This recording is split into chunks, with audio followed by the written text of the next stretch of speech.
Hello, everyone. I'm Jennifer Bloome, host of Soul Wisdom Abundance, Create Wealth Through Spiritual Health on Transformation Talk Radio. And as always, I'm thrilled that everyone is joining in, that you all are here and listening and really interested in creating money in a more conscious way, because that's what this show is all about. So what do I mean by creating money more consciously? For those of you who perhaps are new, here's what I mean by that. When we are creating money consciously, we're really connected to money at a soul level. We really are understanding what soul, source, divine understands about money, and that is that it's an unlimited resource and that we all have access to it and that we can create it in whatever amounts that we want. And as you can kind of start to feel, when you're creating from that understanding, you have this ability to create something that's lasting. When we're creating in a more unconscious place, we end up creating out of our own kind of money wounds, our past money pains, things where we're feeling really limited or scared or worried or any of the plethora of things that can go along with money. And so we end up in a place that doesn't feel very good with money. And money, we don't have as much of it in our bank accounts or wherever it is that we want to have it. So I teach this through the soul money relationship. And again, if you're brand new, just a real quick primer, right? The soul money relationship has three aspects. We have our relationship with ourselves, we have our relationship with the divine, and we have our relationship with the actual physical energy of money, that money that's going into our bank accounts, that money that we can count. And last show, we started a really great conversation around being more comfortable with money and making decisions based on our own intuition. And this week's show is going to build from there. I'm so excited about our guest today, and I want to lay just a little bit of a foundation, and then I will introduce her to you. So one of the things that I notice when I am talking to my clients or even friends around the actual physical energy of money, that tangible energy of money, is there's a real sensation of push-pull, right? So there's I'd like to be able to pay my mortgage. I'd like to be able to retire. I'd love to be able to travel. And I know that money is really important, but I'm a person of service. So if I'm a person of service, isn't it better that I just focus on my clients? Isn't it better that I just focus on doing my work and then the money can follow me, right? Because otherwise, maybe I'm a little bit greedy. Maybe I can't really say that I'm of service. Well, sometimes that works, but more often than not, we end up in a place where we're not having that money conversation. We're not valuing what it is that we're putting out. We're not able to strongly step in and receive an equal exchange. And there's a lot of under earning that happens here, which is why I am thrilled that Patty Block is joining us today to have a conversation. I'm going to let her do most of her introduction, but the thing that I want to say about why I'm so excited is that Patty has seen the struggle through the work that she's done for years, both personally and in business, and has worked really hard, particularly with women, to understand how to have that pricing conversation, how to really get comfortable with that numbers and the value so that you can really have that stream of revenue coming through. And she's also a really strong believer that as women learn how to do this, learn how to bring more money in, that there are countless benefits to not just us as individuals, but us as a society. And that is a side conversation, Patty, that we could have. Um, but I'm so delighted that you're here. Thank you for joining. Thank you. I'm thrilled to be here. Wonderful. So you have a statistic in your material that says that, and I'm just jumping right in. I said I was going to let you introduce yourself, and I'm just going to jump in, and then maybe we can weave in your history through this, okay? That you have a statistic that says that 82% of women-owned businesses make less than $100,000 a year, even though the women who are running those businesses are relying on them for primary income. Can you share a little bit with me about what that stat means to you and why it's so important to be doing the work that you're doing? Sure. And I will tell you, I was shocked when I first saw that statistic. And it also really made me think about what is happening. If women are relying on their revenue as their primary source of income, which many women are, including myself, then why is it that we are feeling stuck? That our revenue comes in wild swings, or Mm, it's we kind of wonder, when is the next client coming? When is the next project coming? And there's a lot of doubt and fear underneath that. So I started my company in 2006. And so I've had quite a long time to watch what's been happening, to observe it, to get feedback, to do market research. And I started hearing the same things from my clients and my colleagues. And again, I focus on women business owners that are experts in their fields. So a lot of people in professional services, lots of specialty consultants. Those are the type of people I work with. So there's no supply chain. There's nothing on which to base your pricing. It's kind of, you put a finger in the air and you test to see, or you have these limiting beliefs, which are, this is what the market will bear, or I'm pricing similarly to my competitors. And unless you've done extensive market research, currently, not 2 years old, but current market research, you really don't have that information. So then you're playing a guessing game. And as women, we undervalue ourselves and we underprice our services. So that's what I started seeing that was so pervasive. We're undervaluing ourselves, we're underpricing, and we're shortchanging not just ourselves and our companies, but everyone around us. Our staff, that means we can't pay our staff very well. It means maybe we don't have as much to support our families, our communities.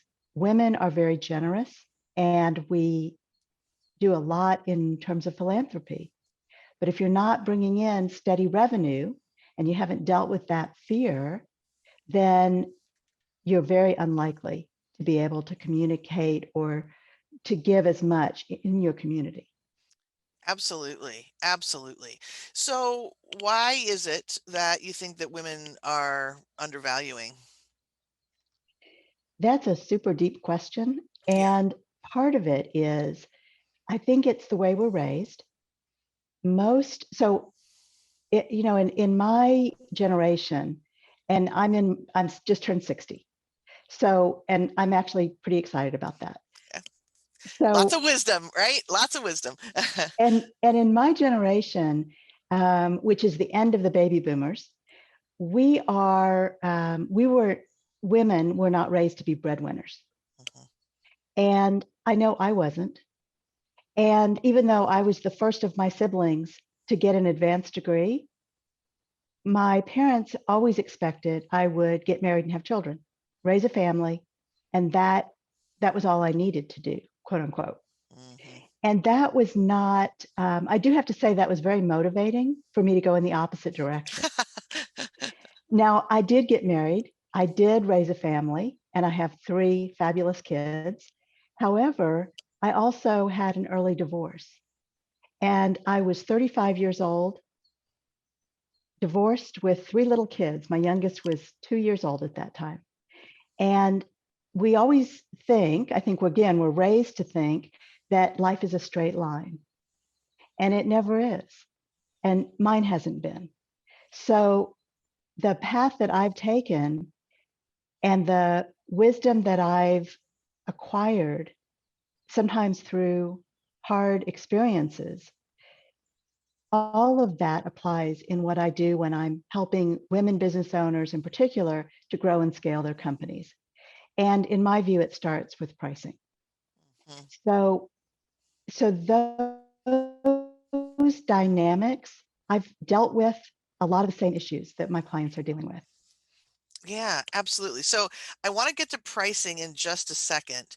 But I'm wondering too, in terms of the mindset, to go just another layer deeper here, and I'm wondering what your opinion is based on your on your wisdom, and that is, that there's a so women not really being raised to be primary breadwinners. That's shifting and changing, I think, in today's times, but I still think there's this pervasive sense of women don't that glass ceiling is still very true, right? Whether somebody's salary, women's salaries, women are typically underpriced in whatever market they're in, whether they're earning it or not.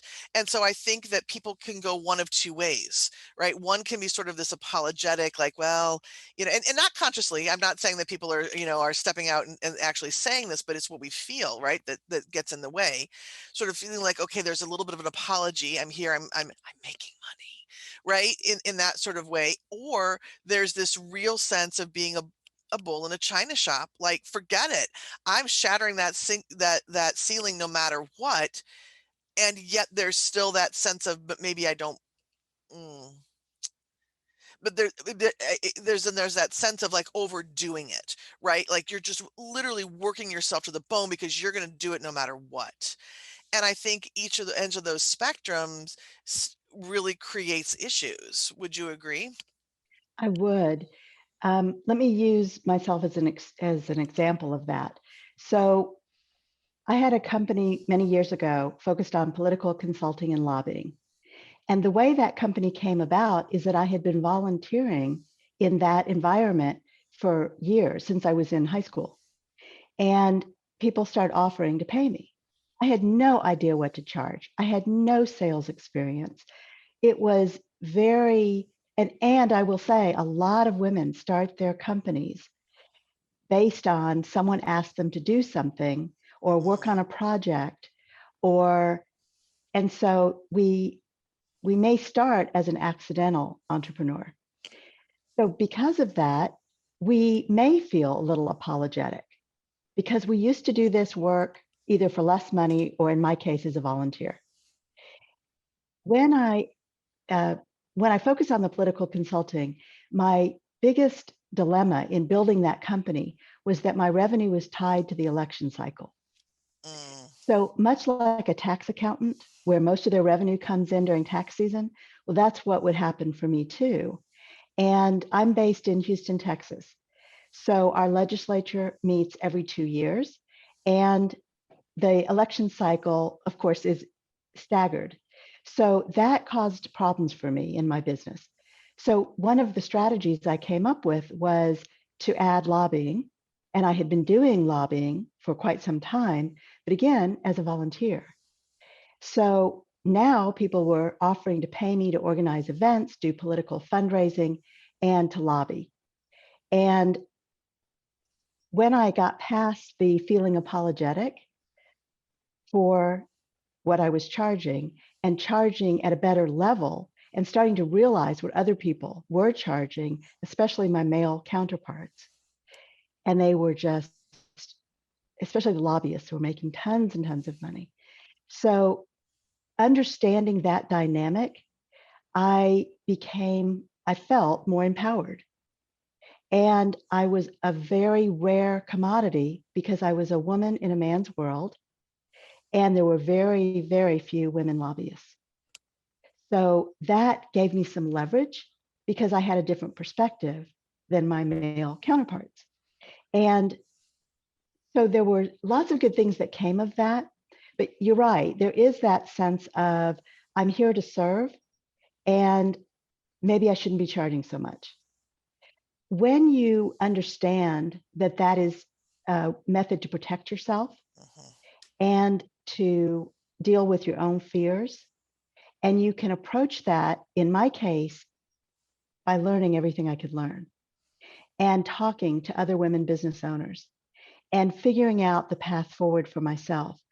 But I have to say, if there were resources to help me do that, I didn't know how to find them and I didn't know who to trust. And that is a huge, huge issue for everybody, certainly for women, is knowing who to trust.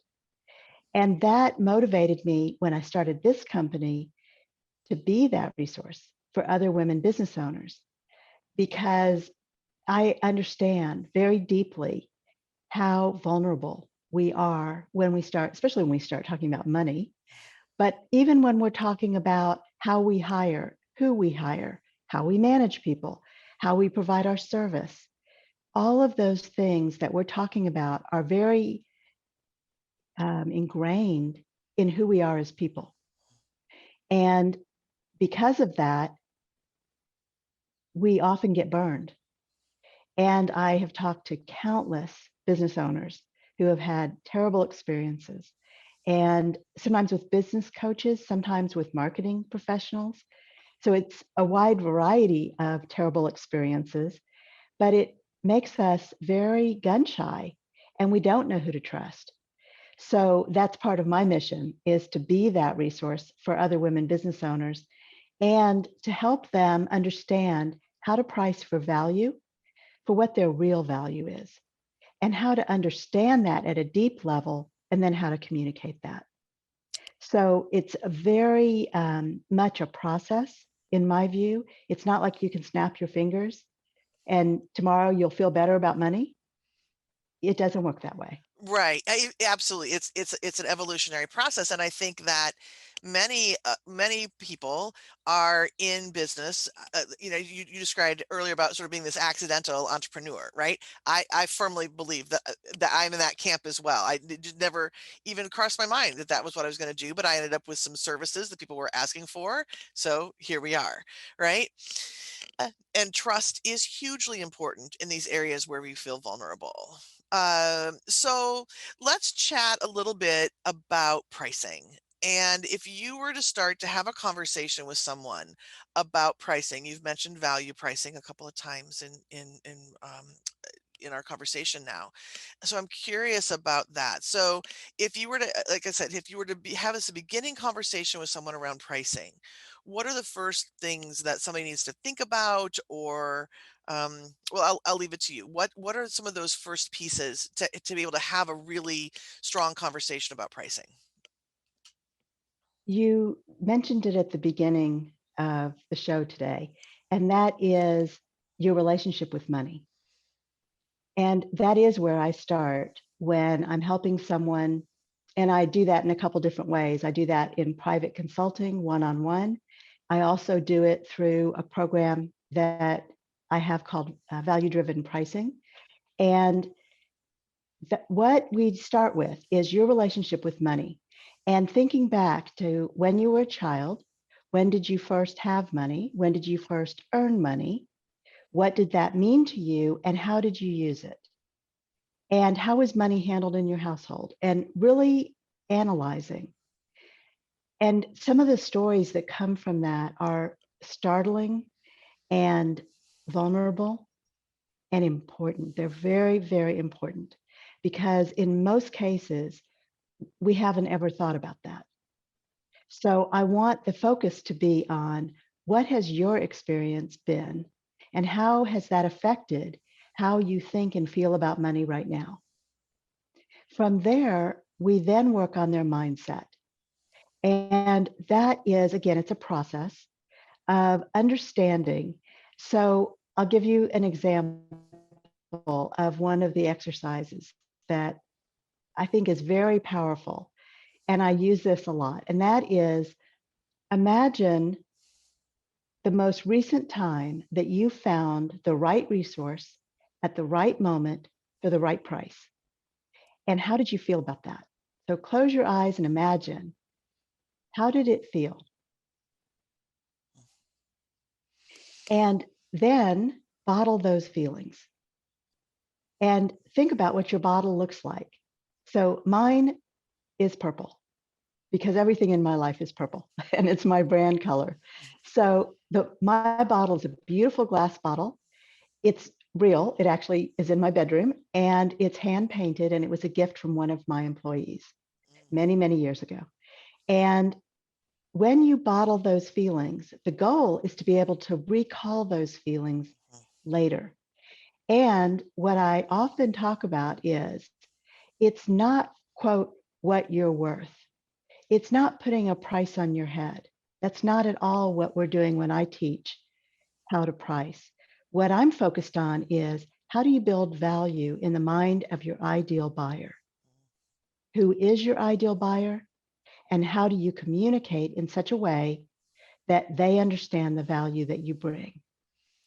And that's really the focus of what I teach. Beautiful. Yeah. And so I want to interrupt you there because you said something, and this is something that you talked about when we initially had our time together before the podcast. And then I saw it and I forgot it. And then I saw it again in the quiz that you offer for people.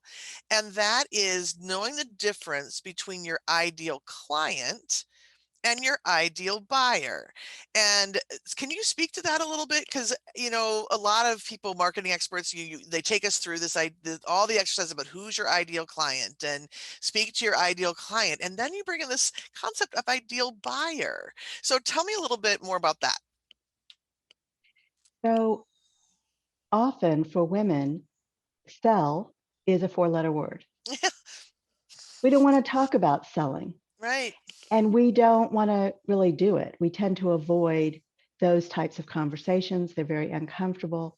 So one of the things that I recognized pretty early in this process of building my company, of helping women business owners, was that if you're avoiding sales, obviously your revenue is going to be up and down.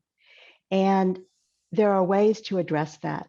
What I recommend is that you start with pricing, because you can learn 100 different ways to sell your service or product. But if it's not priced correctly, appropriately, with profit built in, that's reflecting the real value, then it doesn't really matter what you're selling. You're never going to be profitable. Mm. So I take it back to pricing as the linchpin for everything else. So one of the things that I noticed early on is that people didn't want to talk about buyers.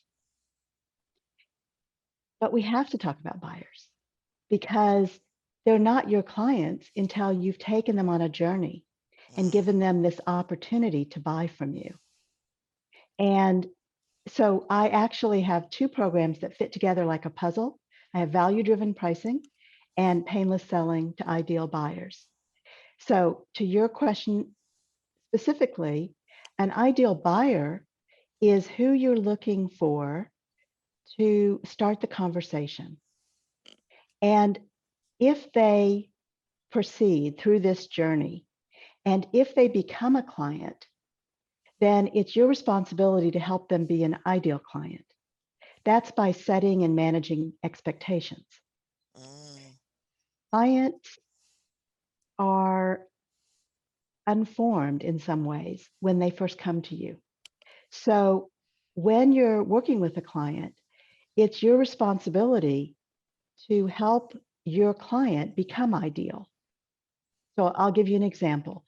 If you have set business hours, you're 9 to 5, Monday through Friday, but you have a client who consistently calls you on the weekend, and that's really bothering you as the business owner, then you have a responsibility to talk to your client to say, we have standard business hours.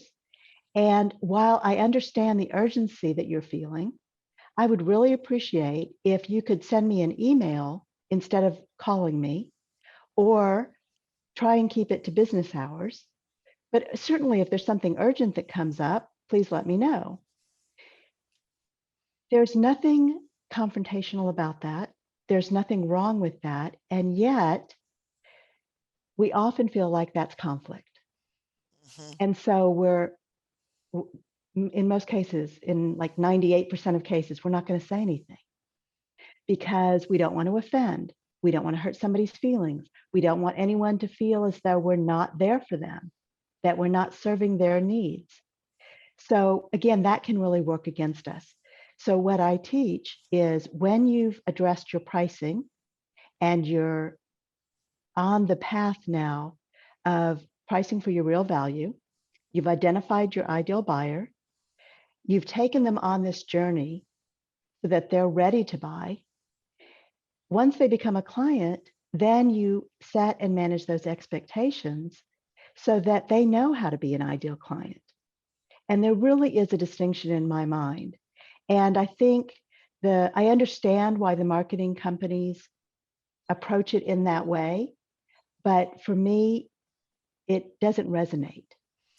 Yeah, that's really fascinating. That's really fascinating. And I think it's so important to recognize that somebody isn't a client until they've purchased from you. And it isn't, you think about from the marketing perspective, thinking about ideal clients, creating packages or content, right? That's going to speak to that person who is maybe your ideal match to the message that you're getting, right? Somebody's going to really benefit so that when they do become a client, that they are happy. But inserting this piece about buying first is super important. And I think that, and if I could recommend to people who are listening, let's put an asterisk and highlight, right? If you're in a book, this is a really important piece to add to the puzzle. So I'd like to go back to this idea about value, because and this is a longer conversation that we could have. There's a lot of people out there saying, charge what you're worth, and if you're not charging enough, you're not honoring your worth, and that has always irritated me. But because money and our worth are independent of each other, and I don't, and to further the conversation by saying charge what you're worth intertwines money and self-esteem in a way that's really not healthy. um, but on the other hand, people do have to understand the value. So if you could say a little bit about what you mean by with that value piece. Sure. So it's not what you think your value is.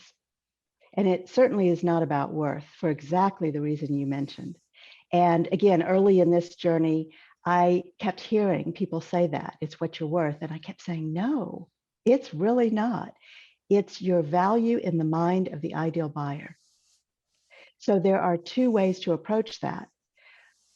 When somebody comes to you by referral, there is already value in their mind Mm, because they trust the referral source or they wouldn't be talking to you. So there's some inherent value just by that act of referring someone. But the second piece of that is the way you, as the business owner, can communicate value and understanding. So again, it's not what I believe my value is, it's what my clients believe it is, it's what my buyers believe it is. And sometimes we misunderstand that. We think, here's what we often think. We think the value's in the deliverables, right? I'm going to provide you a report or an Excel spreadsheet or a marketing plan or whatever it happens to be. That is how we're raised, is that the value is in the deliverables. And I will share with you, it is not. The reason it's not is because there are 5 million other people out there who can do a spreadsheet or a marketing plan. That is not where your value is. Your value is in the way you think, your life experience, what you bring to your clients, and in how you communicate that.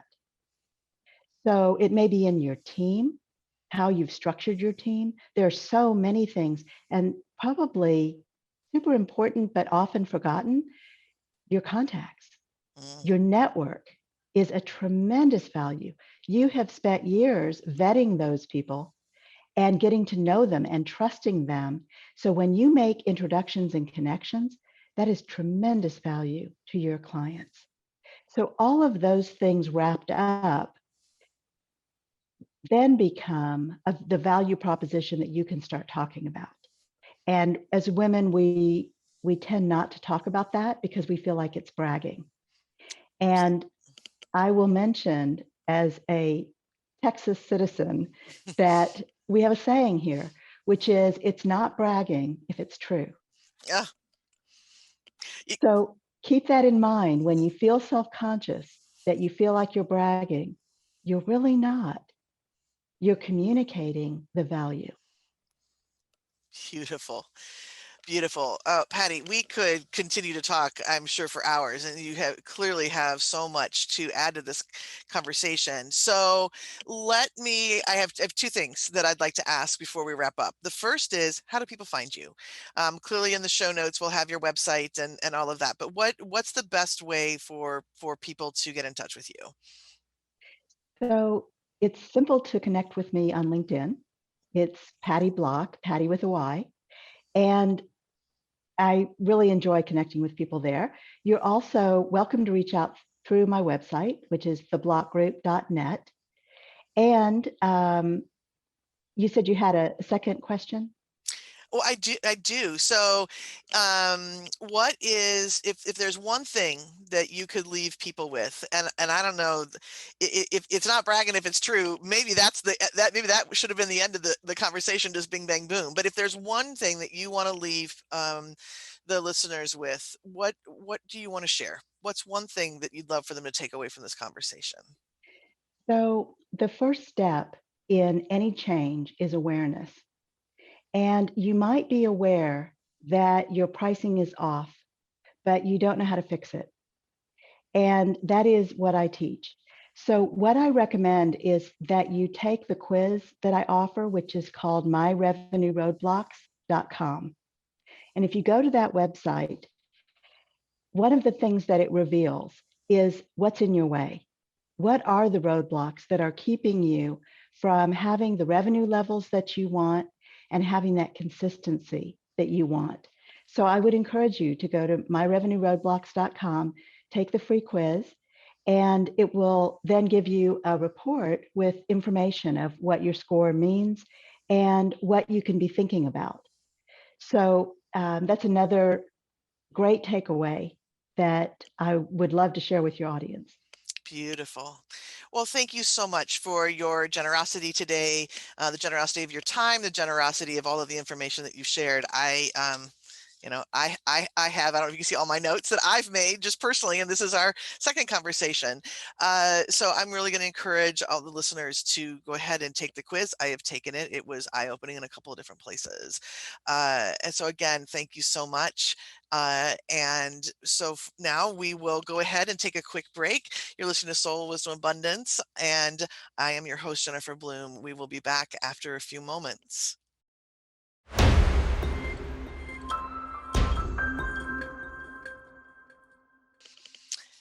Well, hello, everyone. We're back again. This is Soul Wisdom Abundance, and I am Jennifer Bloome, your host. What a fantastic first segment. Patty Block had quite a lot of information to share with us, and I would be really curious, actually, to hear what your takeaways are. So if you want to drop me an email at jennifer@jenniferbloom.com or over on Instagram at soul.abundance. Let me know what you thought and what your key takeaways were from her conversation. What I would like to do in the second half of today's show is to take you through an exercise. Let's weave in some of the information that Patty was sharing. Specifically about value and about some of the early history of our money relationship, as well as what I spoke about at the beginning, which was this idea of being of service, right? And if I'm of service and I want to focus on money too, what does that really look like? How can I balance those two? And it's really important. You know, you think about pricing and value and all of those pieces, and they feel very external, right? It feels very much like I should be able to price something, and it doesn't really matter what my mindset is. As long as I've got it priced correctly, things are going to sell. And that doesn't necessarily always work out, and that's because of the energetics behind things. If you are in a place where you're saying, to come back to that idea, right, of I'm of service and it's hard to think about pricing, or it feels greedy, or I'm a little bit embarrassed, or I don't know that if I'm doing it right, so I'm just going to focus on delivering and the money will take care of itself. Remember that money doesn't have any free will, right? You are the one who is in command of that money relationship. So if you're sort of, and for those of you who are just listening as opposed to seeing the video, right? If you can't, you kind of, if you put your sort of your hands over your face, right? If it's like, I don't really want to deal with the money part of this. I just want to do my job, do it really well, and I won't have to worry about it, right? You are taking a back seat in that money relationship. So the more that you can find a way to truly be in command of your relationship in a way that feels good, right? We don't have to be the person who's out there and pushing and selling hard and being that character, the caricature of a used sales carman. You used car salesman, if I can say that word right. Right, we can very much be in our integrity, and if you're following some of the things that Patty was talking about in terms of knowing your value and knowing all those pieces about you and really focusing on that value and being and as you're in that space of value, truly allowing yourself to say, I have value and I am allowing money to flow to match that. That's where we want to be, right? Not some place where we're labeling ourselves as greedy, not some place where we're labeling ourselves as being overly aggressive because we're thinking about the money, not worrying about what's going to come up, worrying that money is going to change us in some fundamental way, right? Those are some of the things that can be behind the scenes when we don't really want to have the money conversation. So part of stepping into commanding that money relationship is to be able to say that I have a high level of expectation that money is flowing my direction. And we can modify that by saying, as I sit in my value, right, as I truly honor and acknowledge the value that I bring to the table, not necessarily in just the deliverables, but in who I am, in my uniqueness. Because I have this real sense of my value, I expect money to flow. That higher the level of expectation, the more you are energetically aligning for money to flow to you. And the more you are going to have inspiration and wisdom to touch into to say, yes, this is what my pricing is going to be. All right. So let's do a quick exercise here. If you're someplace where you can close your eyes, I'm going to invite you to do that and take a nice deep breath. And the first thing we're going to do is just simply rate where you are on a scale of 0 to 10, where 0 is, I don't believe this next statement that I'm going to give you at all. It's a complete 0. And 10 is, yes, absolutely, without a doubt. So the statement is, let's start here. I expect money to come to me easily and effortlessly. I expect money to come to me easily and effortlessly. So rank that on a scale of 0 to 10. And the next statement is, I know my value, 0 to 10. Okay. And just notice there's no right, no wrong number to have, just knowing that the higher that you are, the more things can flow from an energetic perspective. Okay. All right, so then let's do the second half of this exercise. And let's look specifically at this idea of either I'm focusing on my service or I'm focusing on the money. I think there's so many of us who think that it has to be one way or the other. Okay, so again, close your eyes if you can, take a nice deep breath. We're going to ask divine intelligence to integrate body and soul and align your earth star and your heaven star. You don't have to understand any of those words other than to simply ask for them to happen. And next, I'm going to invite you to imagine that in front of you is one of those old-fashioned scales, right? The one that has a center support and an arm, and then you've got a container on either side, right? And when it has equal amounts in it, it balances, right? So in your mind's eye, imagine that you can put attention to service in one of those containers and focus on money on the other side.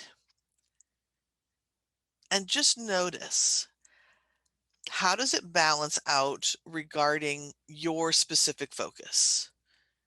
Are you more focused on service,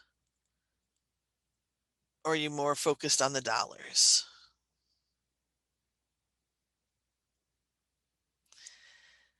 Okay, and just take a moment to let that sink in. And then let's take those items out of the containers and into the containers. On one side, I'm going to invite you to place a focus on your customers receiving, and on the other side, a focus on you receiving.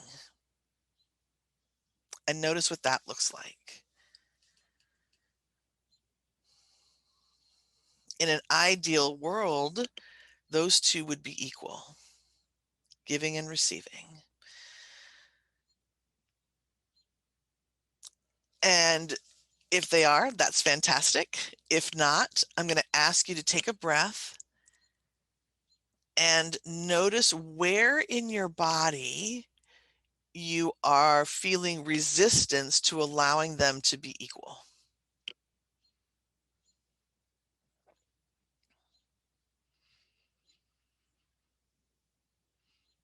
Just breathe and tune in, and the resistance in your body could feel like a belly ache, or it could feel like an ache under your shoulder blade, or maybe it's a pulsing in your temples. It can really be anywhere.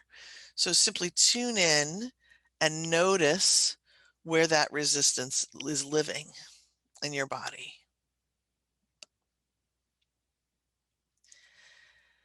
And when you find it, imagine that you can have a conversation with this part of you.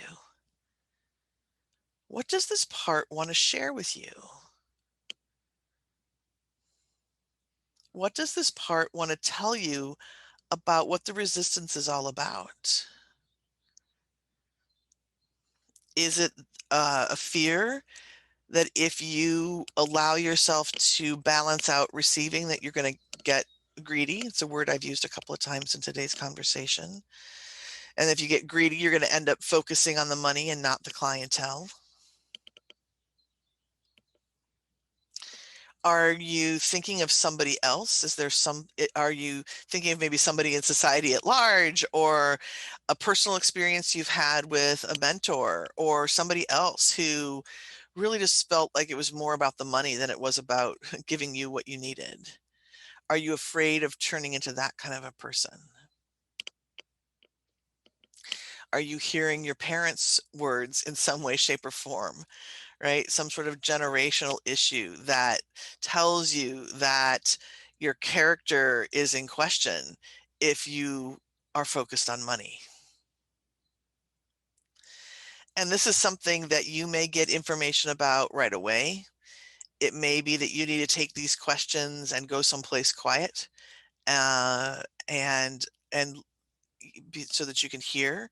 It may be that these questions, the answers to these, what's the resistance all about, maybe something that you journal about, or it might be something that pops up later, right? When you're doing something like dishes or being in the shower, or something mindless.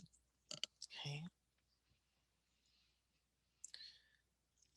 So whether you have a clear answer or not, I want to do the last question, which is to connect with your soul. Ask divine intelligence to create a conscious connection between you and your soul. And you can either do that through your soul languages, if you know those, or you can just simply ask for a connection. and ask what you get to let go of or activate to rebalance the scales. It might be releasing an old belief. It might be activating a new understanding, right? It's why I talk about in the soul money relationship, understanding what soul knows about money. What if you were to activate what source knows about money?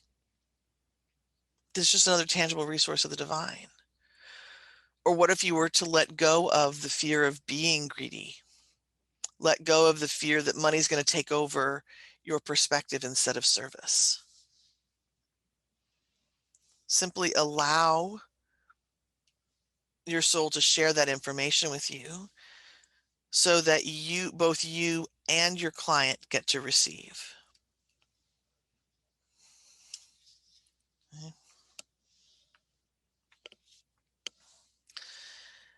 All right. And so then just take a nice deep breath.